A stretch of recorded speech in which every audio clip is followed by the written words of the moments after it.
बिस्मिल्लाहिर्रहमानिर्रहीम। अस्सलाम वालेकुम दोस्तों, आज का टॉपिक है साइड जेब कटिंग का प्रोसीजर।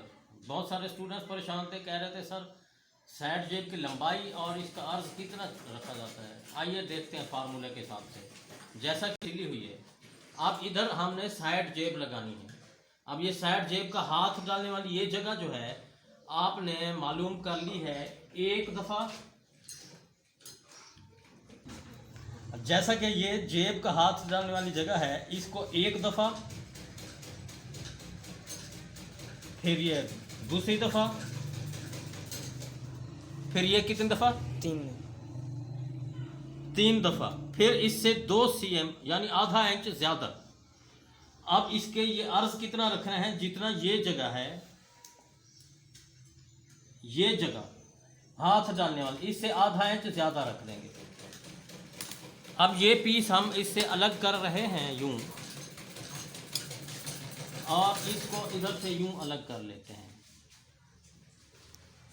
अभी आपसे सवाल पूछूंगा तो इसका जवाब देना है कि आपको ये सबक याद भी हुआ है या नहीं। इस साइड जेब की लंबाई कितनी रखेंगे हम, इसका कितनी दफ़ा, एक दफ़ा, फिर 2 दफ़ा, फिर 3 दफ़ा, 3 दफ़ा। और ये चीज़ कितनी रखेंगे, जितनी जेब का हाथ डालने वाली जगह है, ये एरिया है। इसके बाद आपने इसको हल्का सा यूं गोल कर देना है, यूं ऐसे।